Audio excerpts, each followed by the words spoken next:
Hello and welcome to Hammers Chat Does Transfer Deadline. There's only half an hour left of the transfer window, but it looks like West Ham's business has concluded bar one deal which may happen tomorrow. Tonight we're going to look over the whole transfer window from West Ham United. Any highs, any lows, anything we've maybe missed out on, anything we think we should have done better. But I think we can all say it's been a good window so far.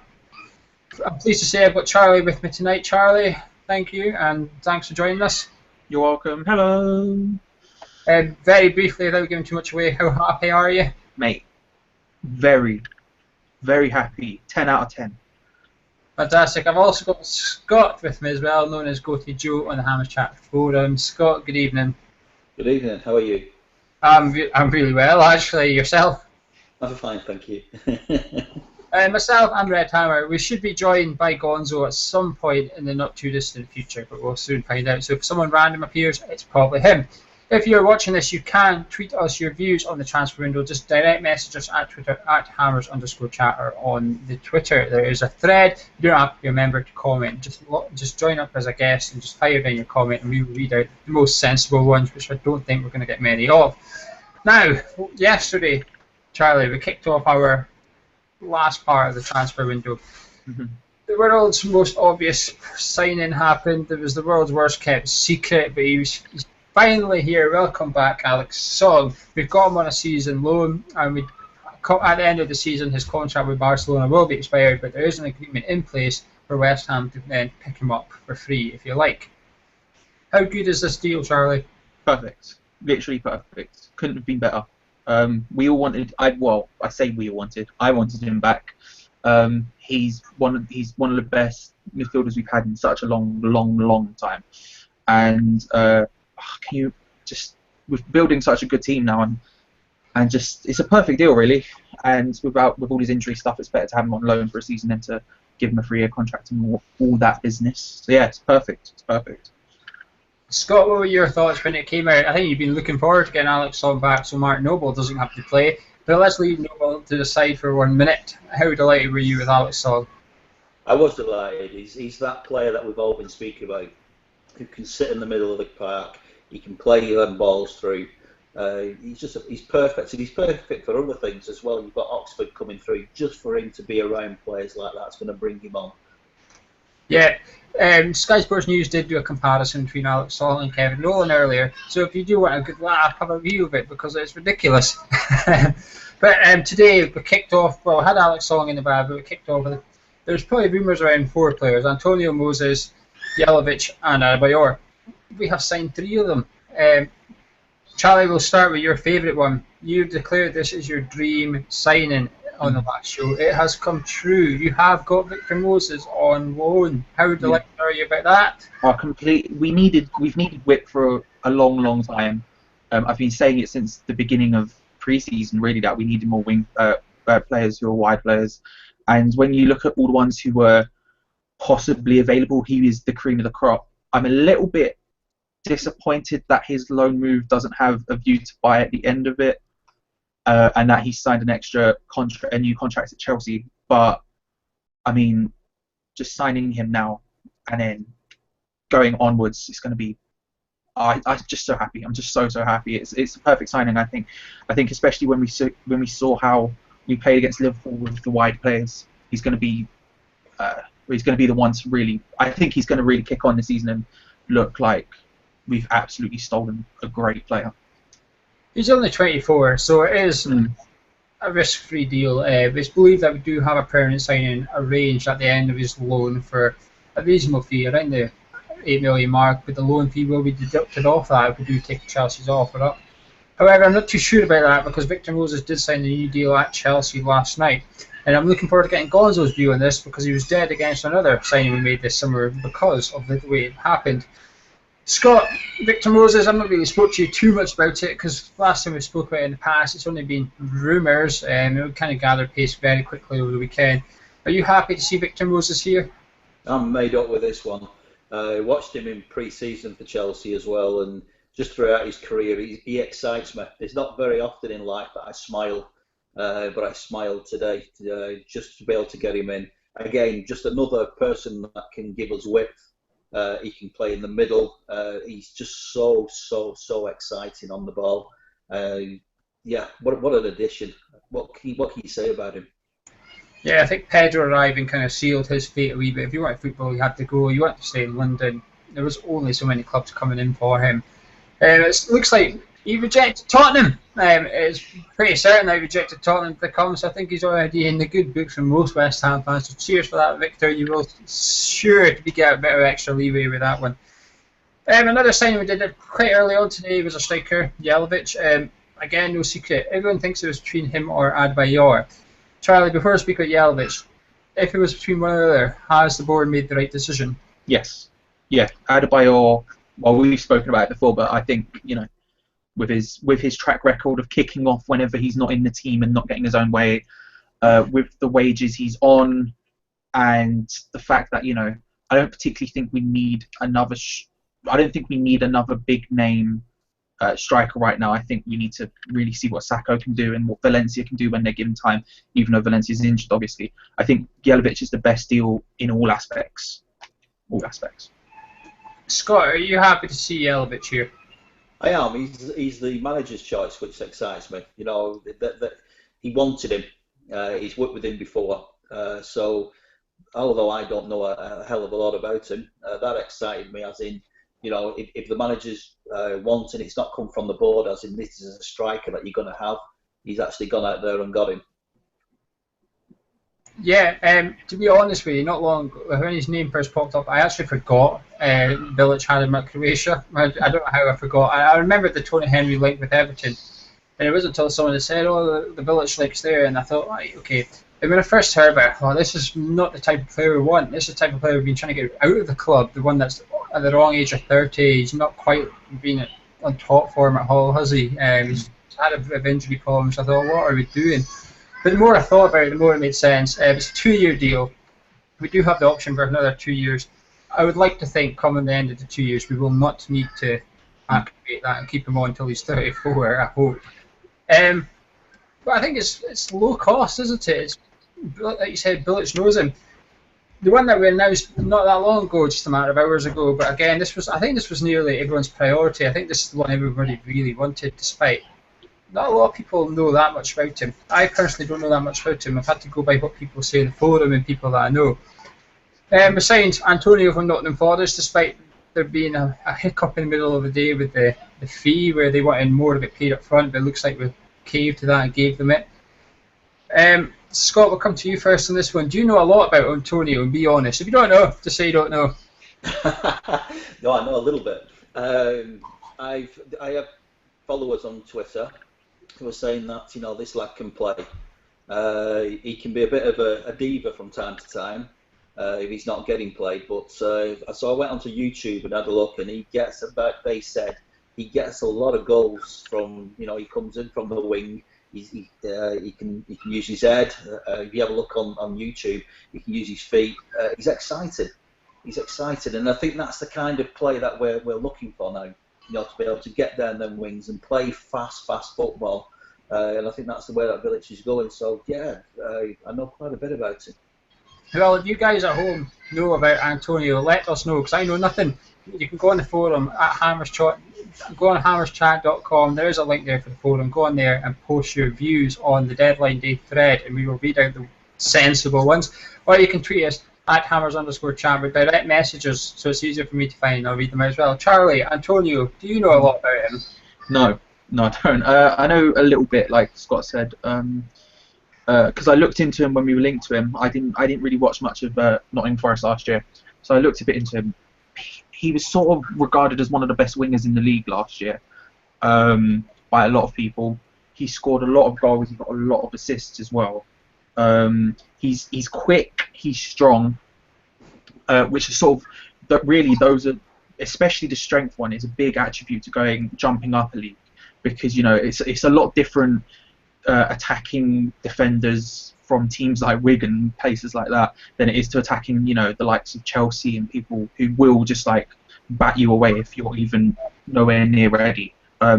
Looking at clips of him and from what people have said, I think he has got what it takes to actually step up a division and play well It's obviously going to take a little bit of time, but it worked with Cresswell. It could happen again. And yeah, I don't know enough about him, but I'm very excited to actually watch him play football now.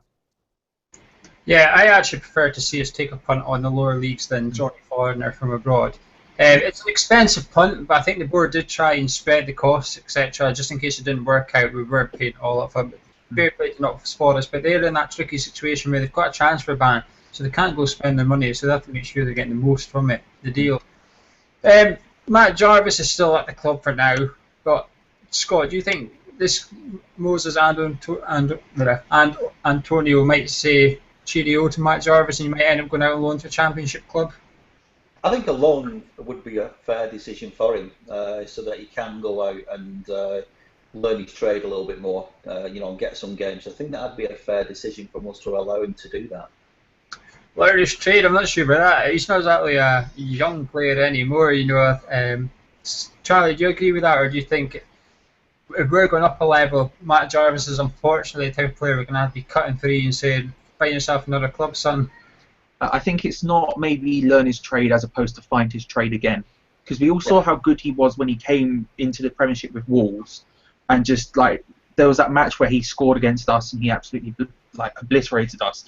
So there was clearly something there for a while, and I think it's quite clear for everyone to see that he's a confidence player. I think, or from what I've read, I think it was ex-West Ham employee or someone like that was saying that the club value him at about 4 million. So I think if we are to look to try and sell him off for that amount next season, then we're going to have to loan him out first to show that he's worth it. Yeah, one other player that we've been linked with a lot this transfer window, and I think it's the type of signing that everybody expected us to make, but we haven't done it yet, but still there in balance. Scott, I'll come to you because Charlie's disappeared on us, but he'll be back soon. I think he's eating a Subway, guys. He gets a Subway delivery. I don't get a Subway delivery, which is kind of annoying. But anyway, Scott, back to the football. Adebayor, you do not want him, do you? First of all, he's Spurs, so I don't want him here. Secondly, I'd sooner he sit on Spurs' wage bill and cripple him. Obviously, they've been messing around with this West Bromwich Albion lad. They haven't got the money that they used to have. They couldn't afford him, so this puts more pressure on him. So I love it because of that. But he's a baby. He's had some good spells at other clubs, but if he don't get his own way, he throws his dummy out. He throws his toys out the pram. It's not what I want here, and I don't think we need him. Would you not take him? It sounds like we're going to wait until tomorrow when hopefully Tottenham's ripped up his contract, giving him a bit of cash, and then we're going to pick him up on a free agent. Would you still not take him on a free agent, Scott, on a short-term deal? No, I wouldn't. I mean, that's just me. I wouldn't. I don't like him, and he's not what we want. We want a steady ship, and he's a baby, and he's not the kind of influence that I want around the club anyway. And we've got strikers. We've got people. We've got midfield that are scoring goals now. Do we want Adebayor? No. Well, as you may have noticed, we've got another randomer joined us, but this one is planned. Gonzo, thank you for popping in. Thank you. We've touched on all the new signings, unfortunately, but we'll get your views on them a bit later on for the viewers that haven't seen your opinion. But we're just talking about Adebayor there, Gonzo. Would you take him? It's still on the balance. It looks like we're waiting for Tottenham to rip up his contract, then we're going to get one over on Spurs again and take him to the club for free. Would you have Adebayor here for free, Gonzo? Yeah, absolutely. Yeah, bring him on. The more the merrier. It's been a good transfer window. I always, as I said before, I always think he's very good when he's on loan or he's got a point to prove when he's playing for a contract. Once he gets his feet under the table, he's not quite as effective, is he? But 6 months a year, worth a punt if it's on reduced wages, yeah. Well, you just said there he plays well when he's wanting a new deal. Is there not a bit of a worry where it was going to be a loan deal, so he would have had something clear? But now we're handing him a contract. Do you not think he's going to be comfortable from the word go? Well, look, clearly the owners rate Alex Song and they want Alex Song. Yeah, even with him, they've said we give you a year loan. You prove yourself, then you can have the 2 additional years permanent. So if they're that coy and savvy with Alex Song, then they're certainly going to add Adebayor. They're going to give him something that's structured. He's going to be incentivised. He's going to have a probationary period, isn't he, really? Yeah, Charlie, you gave us your views on Adebayor on the last show, which if you don't normally watch our show, guys, you can find it on YouTube. It's all over the forum as well, you will find it. But Charlie, do you think we need Adebayor since we've got Jelavic? No, I don't. Like I said before, I think Jelavic was the better choice of the two. Adebayor, getting him on a free or in the sort of deals that were rumoured is an amazing deal. There's like no doubt about that. He is a good player, probably as good as any of our strikers when he is on form. The problem is he lacks consistency for a start. For large swaths of his career, he's gone missing. Sometimes literally, like when we had the medical situation like last week. And I think when he's not, because the problem is we've got so many strikers now that he is not guaranteed a place.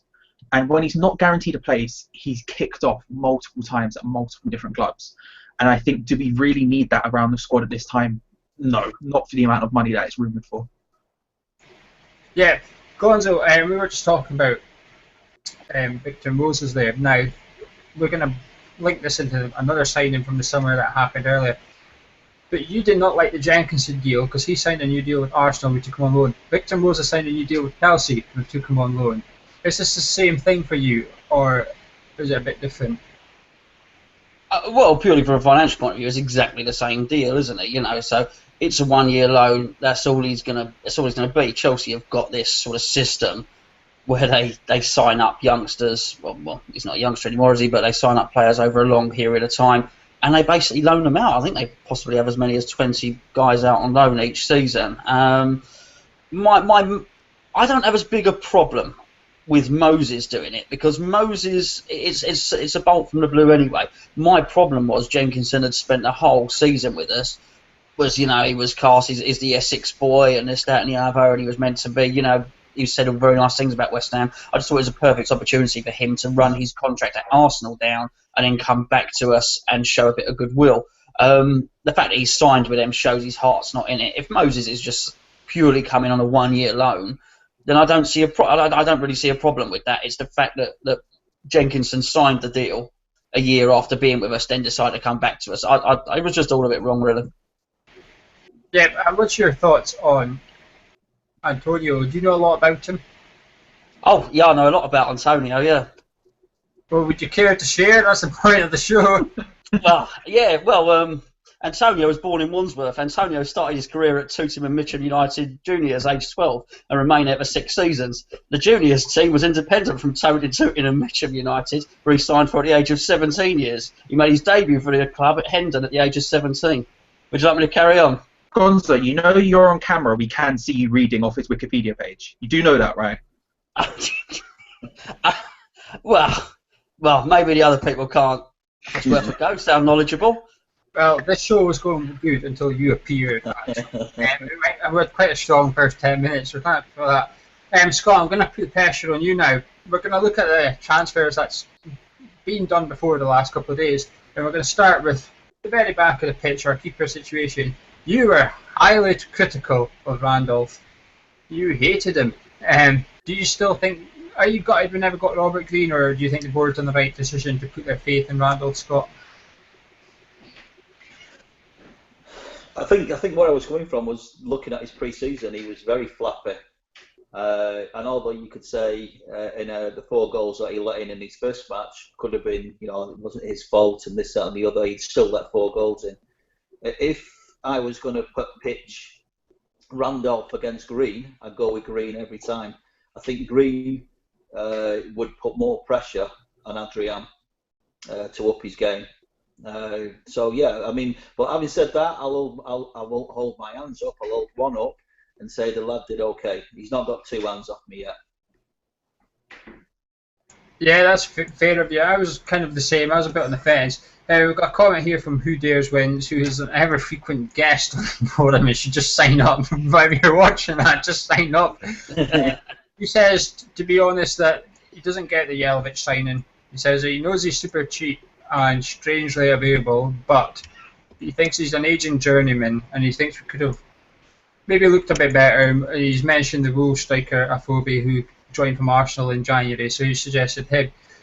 Gonzo, we'll ask you about as you call him, Jellyfish. Jellyfish, yeah. Looks like he's going to be his nickname for the show. We'll come on to another defender who's got a nickname from you. What's your opinion on Jellyfish?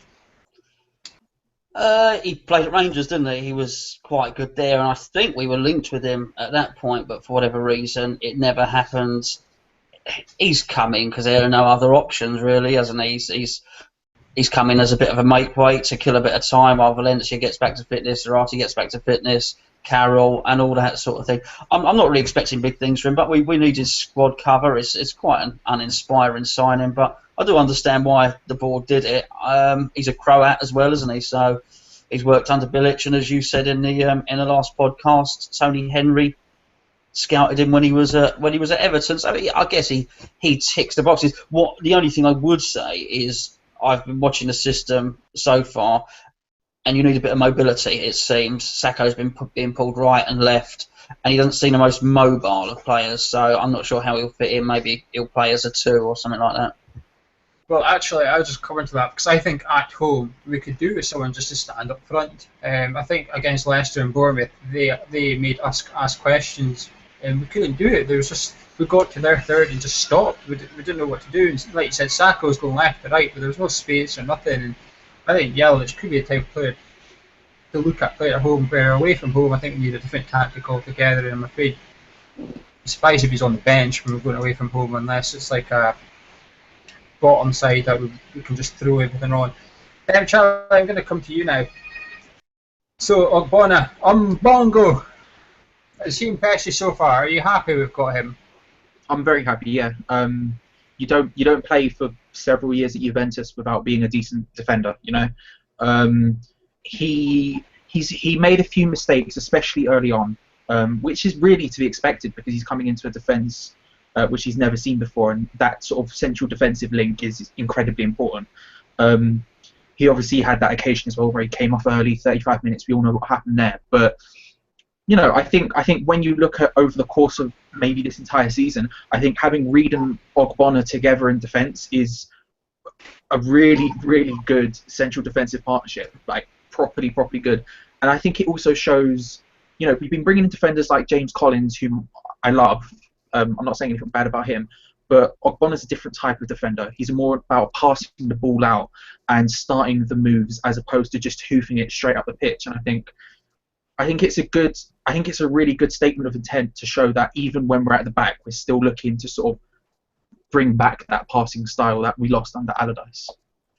Yeah, well, question for you all now from Billy Wiz off the forum. He says, at home, what is our most likely formation? He's obviously suggested we'll play 2 up front, especially with Carroll coming close to a comeback, and who's going to get moved out of the starting 11 to accommodate our new wingers. So if we're playing Moses and Antonio, what do you do?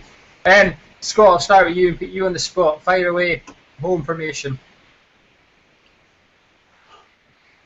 What would I have, or what are they going to do? What's the question?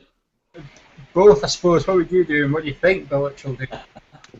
You know I like my midfield packed, so yeah, 4-5-1. I love that formation. They're not going to do that. They're going to go with the diamond. They're going to go up the wings. They're going to attack with pace. I think that's what his signings are telling us. Sorry, I'm just checking our trend. It's been long enough. You're supposed to have a bigger opinion than that.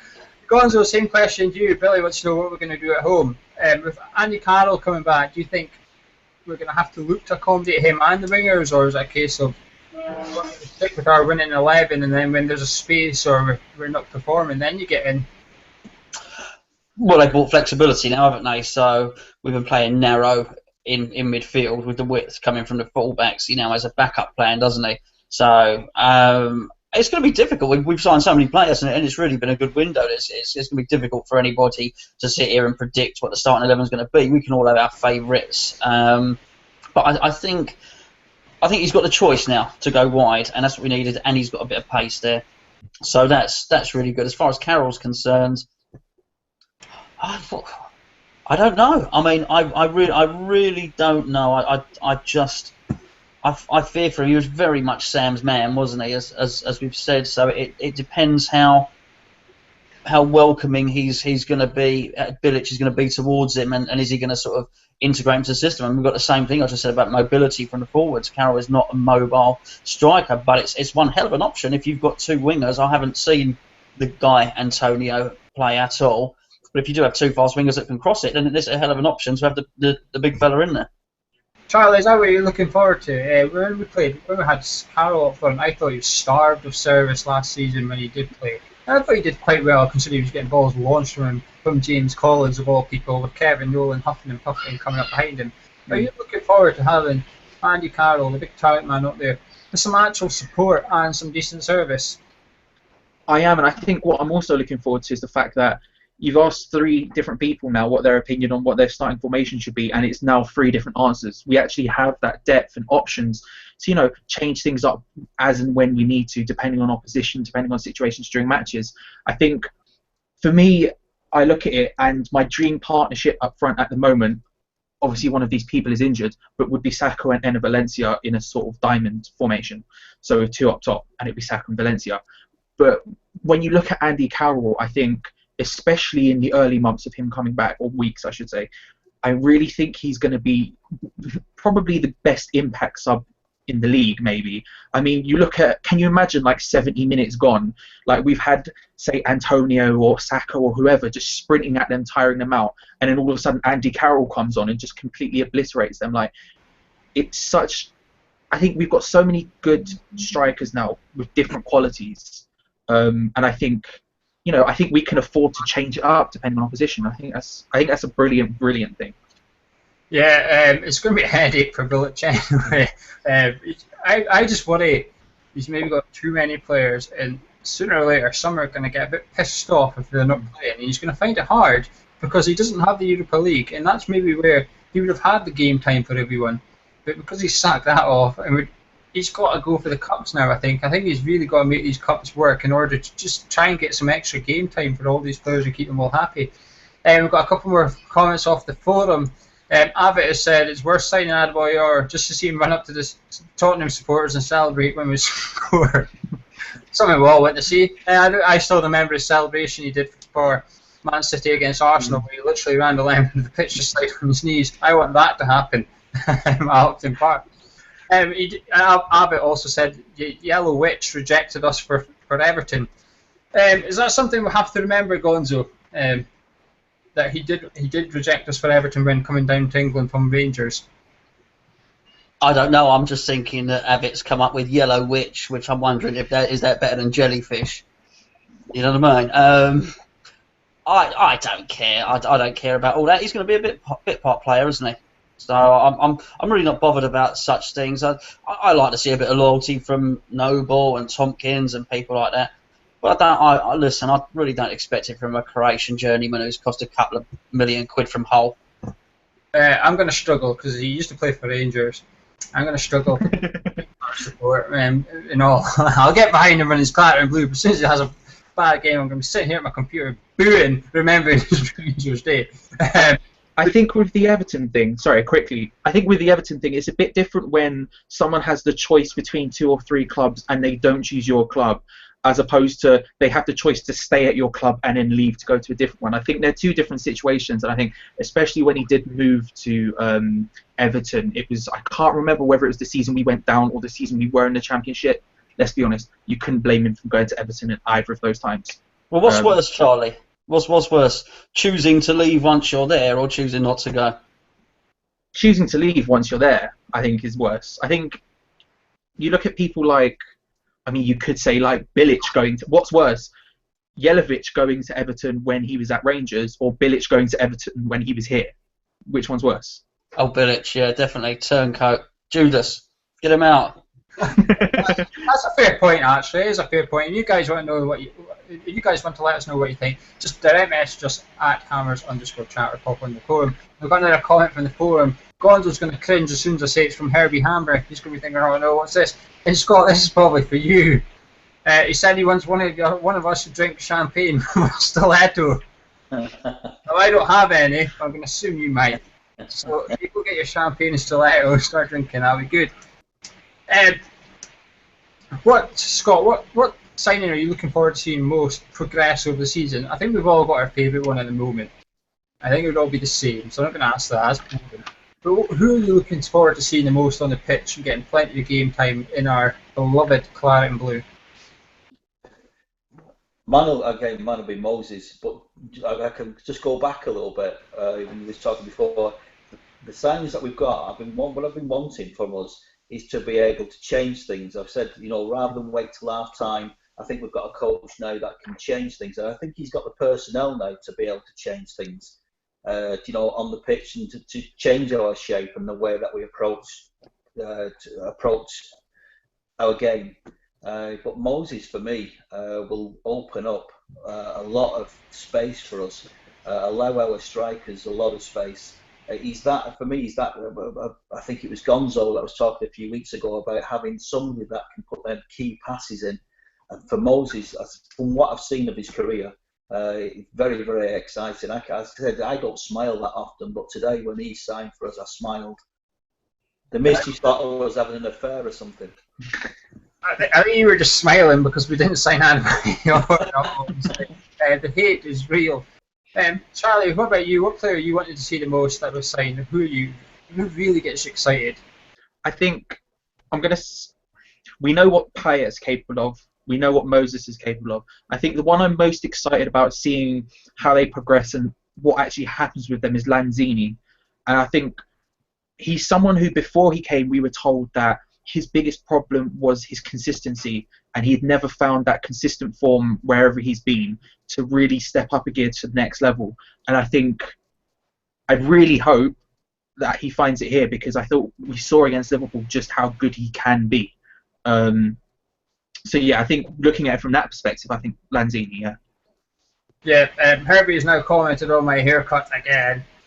Finally, I've got a Hitler haircut. The difference with me and Hitler is he was taking his country into Europe, and I was trying to get mine out. And that's the difference between me and Hitler. I was trying to get mine out. Is that the only difference? I was going to say that. This is taking a turn, isn't it? Don't even start. You have a mohawk. I'm going to get one of them. You get less than me. Gonzo, what about you? Who are you wanting to see most on the Upton Park pitch? Well, quick comment for Oxford. Looking forward to seeing how he develops. But in terms of who's going to play every game, I can't go further than Payet. I actually think he's going to be up for a PFA award or something. I'm genuinely thrilled to have a player like that at the club. It's been years really, and I think he's going to end up a cult hero like Di Canio, but without the histrionics, really. Yeah, he just loses that quality, doesn't he? If you followed us at the start of the season, you'll know that we had a bet on Payet be Hammer of the Year, and I hope you all put your money on because it's looking like a banker. Betway have withdrawn the market straight away. They withdrew after the Arsenal game. But also now they've withdrawn the market for us to finish above Tottenham. That started at 10 to 1 and it came all the way down to 6s, and I think it might have touched 4s, but they've taken it off now. So they now think we might finish above Tottenham. Charlie, do you think we might finish above Tottenham? I think the possibility's there. I think when you look at the league now, there's a sort of interesting, almost three-class system to it. You've got the solid sort of top 6, but you have the middle bits, which is what we're currently in, and then you have the people who are sort of in the relegation zone or fighting for relegation battle, which is sort of 14th downwards sort of thing. I think the interesting part in the league is the 5th and 6th people who are probably Liverpool and Tottenham. I think at either time they can skip up into the top 4 if someone drops out, but they're quite as easy as we saw last year with us in the first half of the season and Southampton as well. They could quite as easily drop out. Tottenham, the transfer window deadline is now shut. I didn't see if they finalised actually signing a striker or not, but everyone I know who's a Tottenham fan and everyone who I follow who's a Tottenham fan seem to be screaming for a striker, and the fact they, I assume, didn't get one is a big sign. And I think Harry Kane's yet to find his form that he had last year, and if he doesn't, then I'm not 100% sure where those goals are going to come from yet, because I don't know how the South Korean signing they made, I can't remember his name, I don't know how he's going to get on in the league yet, and so I think without that goal scorer it's going to struggle. And I don't think he's going to be Adebayor either. But yeah. So. Yeah, it's Son that you're on about, the South Korean from Bayer Leverkusen. That's the one, yeah. He is a fantastic player, to be fair. He's won me a lot of money before in the past from gambling, scoring goals and stuff, so I'm not going to be betting on him anymore, though. Scott, do you think we could finish above Tottenham? Do you think we could even look at Liverpool? How far do you think we can go up the league this season, now that you know our squad? Well, it's come a long way in my mind in terms of when I started talking on here. I was talking about 38 points being in this division, and I was happy with that. But with the personnel that we've got on board now, yeah, I think we can finish above Tottenham. But I think that every year, Liverpool, I think, yeah, I would like to see us in a top 10 position. I think we're a little bit off Liverpool's at the moment, but I think that'll come within the next 2 or 3 years. Yeah, Abbott has just commented there on Moses saying he rarely finishes a game, and there must be a reason for that. Which is a fair comment, actually. He is one of those, but I think maybe, without going into, I don't know much, I don't know enough stats in that, but I'd imagine it's probably because he might play in a position that just gets subbed regularly. If you're a manager and you just want to do a sub, you very rarely change your back four with them unless they're having a nightmare. Could be that, but it's also a good point. It's one to watch out for. Same question to you, Gonzo. How far can we go?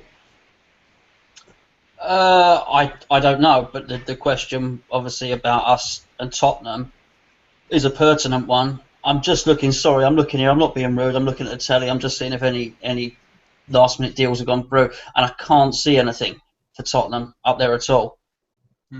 And it leaves them, in my opinion, with a really average squad. This is not. Jamie Redknapp was talking on the telly the other day, and he was saying he used to put saying players like Ginola and Gaza and people like that in there. And you look at these guys, Mason and Bentaleb and people like that. And yeah, I mean, I think Chadley is not a bad player, to be perfectly honest with you. But there's no one really. It's a long way from the old days of Bill Nick and all the rest of it they like to go on. And I think they've missed a trick, actually. I think they've missed a trick. He's a little bit too clever. Levy is a little bit too clever, and he's sort of built up a reputation as a shrewd negotiator, and he tries to drive people down. And he clearly thought he could play a game of Russian roulette with West Bromwich Albion over Berahino, and unless something comes through sort of unexpected and they say the paperwork's gone through late, he's really missed a trick with Berahino, because I don't think Kane is as good as was made out last season, and I don't know this young Korean fella, but I think we've got every chance of finishing above Tottenham.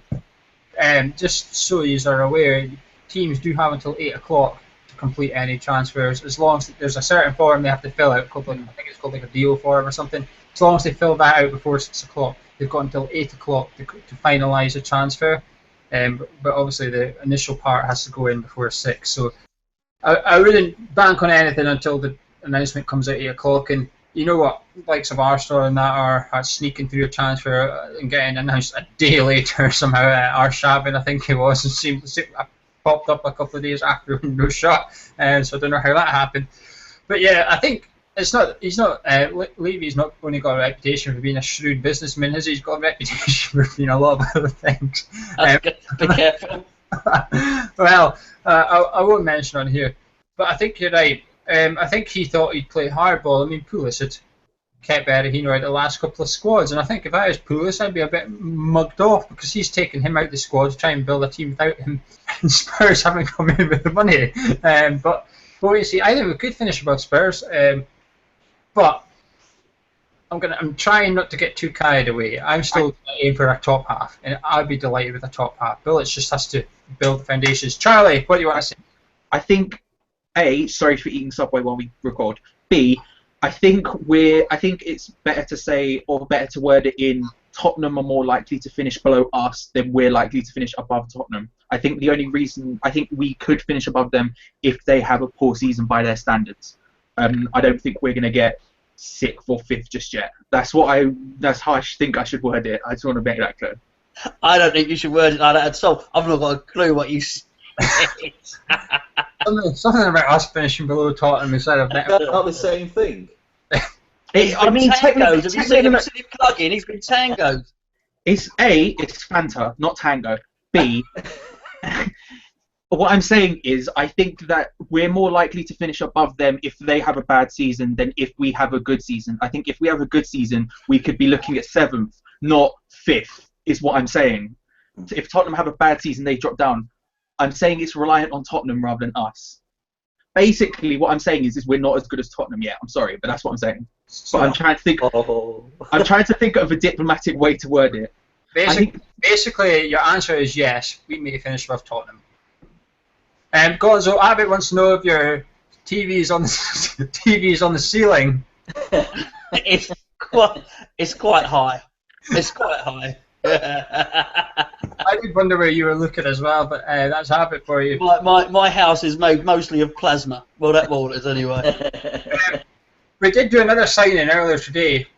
It's not a new player, but we have signed Cullen to a new long-term contract. Now we're going to very quickly touch on the youth players because they played quite a prominent feature in the Europa League.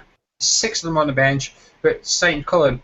I am worried about certain players playing opportunities this summer now with the overload of players we've had the last 48 hours.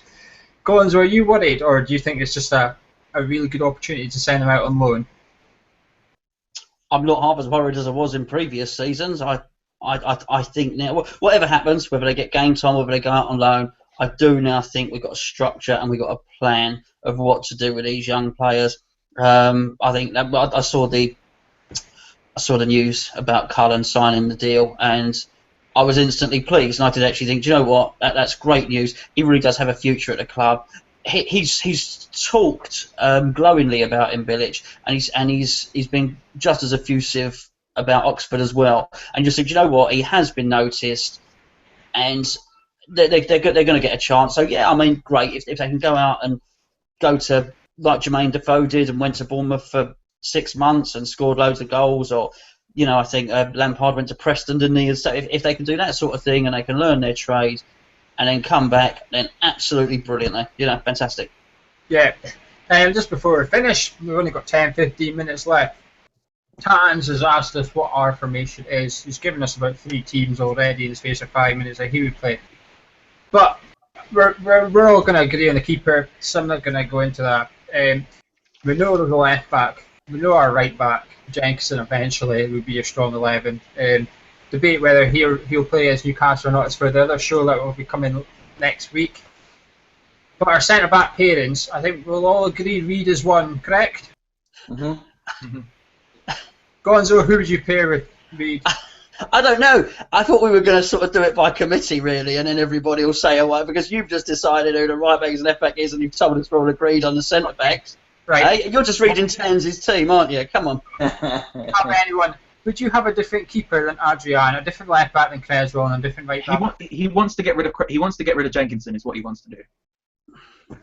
So go on then, Tans. Gonzo, what's your back 5? Yeah, well, I put Tompkins, Reid, Mbongo, and Cresswell, with obviously Adrian at the back. Right, so you're going to take... Let's say Jenkinson was on last season's form. You would be playing Tompkins right back and leaving Jenkinson out. If he goes in last season's form, he can come back in, but he's on this season's form, which is crap, so he don't get in. Right, I clearly just said we're talking about if they're all fit and etc. The strongest 11 possible. You didn't listen to the last show either. You need to listen more. Charlie's got a foot long in his mouth again. Dirty boy. Right, Gonzo. Right.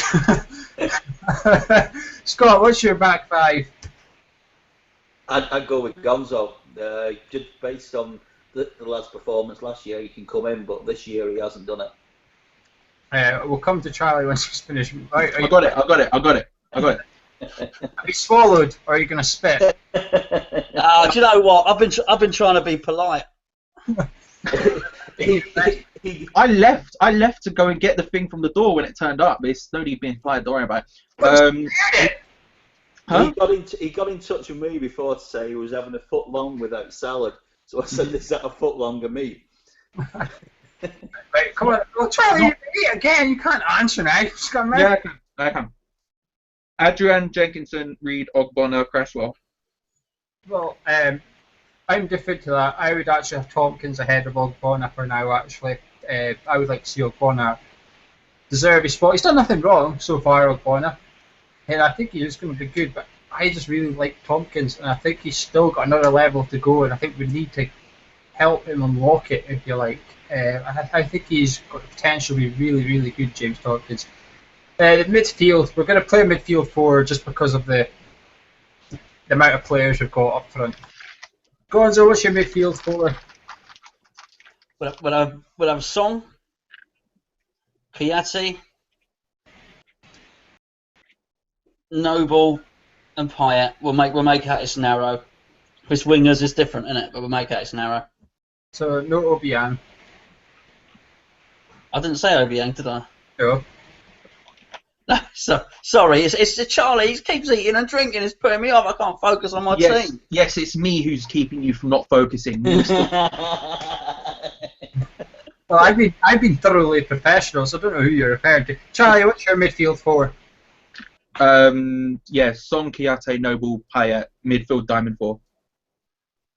All right, someone's got their midfield 4 written down. Scott, what about you? Are you the same? No. Noble will be hang on. Let me guess. Mark Noble's not in your midfield. He isn't in my midfield, no. I was on the last show, so I didn't get my 2 penneth in about him. Really nice lad. But he's really nice to go out for a pint with. But he wouldn't be in my team. No, I'd put Moses in the middle. I'd like to see that. I don't keep banging him out on the wing and expecting him to run up and down. Get him in the middle. Get him in the middle, making mischief of himself and opening teams up. Noble can't do that. He's a nice lad. I'd go for a pint with him, but. Scott, can I ask Scott a question? Who would you have as captain? Reed. Would you have Noble as vice or just? No. No. Okay. That's fair enough. My midfield 4, I would like Lanzini in there somewhere. I think his qualities at Anfield was something different. I would actually leave out Song at the start because he's out till November anyway. You guys are obviously playing injured players. Well, you said fit and like their last season's form or whatever. Don't be changing the goalposts halfway through just because you're the host and you can do these things. I know it would be a tough decision though, but this is it. Village, we've all got different midfield 4s again, so that's what's good. But the strikers, I think this could be interesting. Gonzo, do not effects, and can you tell us your front 2, please? Sacco.